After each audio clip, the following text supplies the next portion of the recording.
अलग अलग तरीके से। अब जैसे दिल्ली ब्लास्ट के बाद तो उसमें डॉक्टर इन्वॉल्व हो गए, अलग ट्रेड चल गया। जब आपने देखा कि प्रयागराज में मदरसे में नोट छप रही थी, कुशीनगर में मदरसे में नोट छप रही थी, तो बहराइच के मदरसे में विदेशी लोगों को ठहरने के लिए होटल बना दिया गया है। तो जब कोई चीज सामने आती है तो उसकी जांच के लिए उंगली उठने लगती है कि आखिर समय मदरसे में ही ये सब क्रियाएं क्यों हो रही हैं। तो निगरानी रखने के लिए हर व्यक्ति के ऊपर 140 करोड़ आबादी में जहां भी जिसके ऊपर संदिग्ध होगा तो उसकी जानकारी और जो खुफिया एजेंसी है उसको जरूरत है तो उसको रखना पड़ेगा। सर, आपका विभाग किस तरह से इस पर काम करेगा? देखिए, हमारा विभाग पहले देश की सुरक्षा, देश सर्वोपरि है, उसके बाद तब हम लोग हैं। तो देश की सुरक्षा के सवाल पे हम सब लोग पहले देश के साथ खड़े हैं।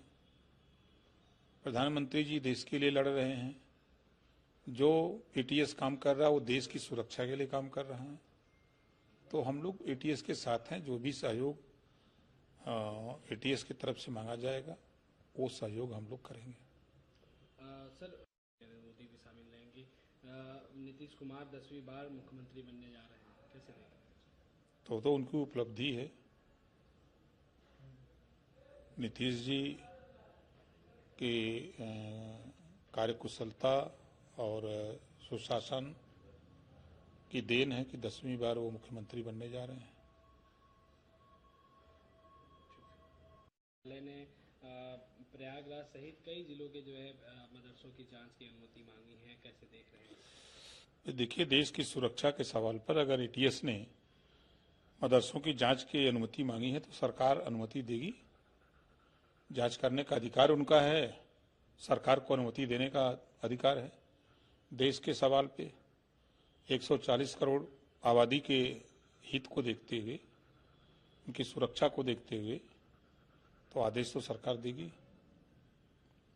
सर, दिल्ली ब्लास्ट मामले को लेकर कांग्रेस ये कह रही है कि जो है जब चुनाव का ये बयान है, कैसे देख रहे हैं इस बयान को आप? कांग्रेस वालों में कोई काम तो है नहीं, अब वो जा रहे हैं देश से। अब देखिए, बिहार में एक बोलेरो में बैठे भरत भी विधायक नहीं भेजना।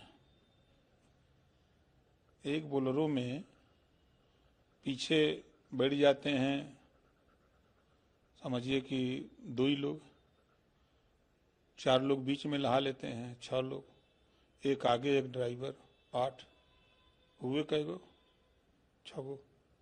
तो बोलेरो में भी बैठे फर्क नहीं भेजना। इतनी बड़ी कांग्रेस पार्टी है। और उत्तर प्रदेश में 3 सवारी चले भरक मोटरसाइकिल भरक नहीं मिला है, तो वो कांग्रेस की क्या बात किया जाए। अब वो कांग्रेस को यही सब काम करना है। सर, कांग्रेस कल एक बड़ी बैठक की थी एसआईआर को लेकर। अब एसआईआर के विरोध में एक रैली निकालेंगे राहुल गांधी। वो तो निकाले ही थे, फिर निकाल दें, फिर निकालने जा रहे फिर निकालें। कहीं चुनाव होगा तो फिर वही हाल होगा। वो टम्पुओं में बैठे फर्क न रही है। अब वही तो बोलेरो में कुछ जगह बा खाली, वहां टम्पुओं में अगवा बैठे फर्क रह जाइए। को अपने मुद्दों के आधार पर, देखिए, देश में जनता के सामने कांग्रेस को अपने मुद्दों को लेकर के जनता के बीच में जाना चाहिए। विरोध सब कुछ नहीं होता है। एसआईआर उनकी भी सरकार में हुआ था, कोई नया काम तो हो नहीं रहा। सर, एक आखिरी सवाल कि फंडिंग से जुड़े होने की जांच जो है प्रवर्तन कर रहा है। देखिए, इस समय विज्ञान का युग है। कौन व्यक्ति किस अकाउंट से पैसा कहां ट्रांसफर कर रहा है, किसको भेज रहा है, सब रिकॉर्ड में है। अगर उस संदेह के घेरे में अगर वो आए होंगे, जैसे कि मैं सो रहा हूँ तो पिताजी को जगाना है मुझे, तो वो डायरेक्ट उठाने के बजाय, और हिंसा की परंपरा मेरे यहाँ नहीं थी सौभाग्य से, तो वो क्या करते थे कि उस कमरे में आ जाएंगे या बाहर से गुजरेंगे और चौपाई बोलेंगे, प्रात काल उठ गए रघुनाथा, मात पिता गुरु नावई माता। कभी कभी मैं गुस्से में उठ करके अरे पापा, चरण स्पर्श किया और सो गया। मैंने कहा अब मत उठाना।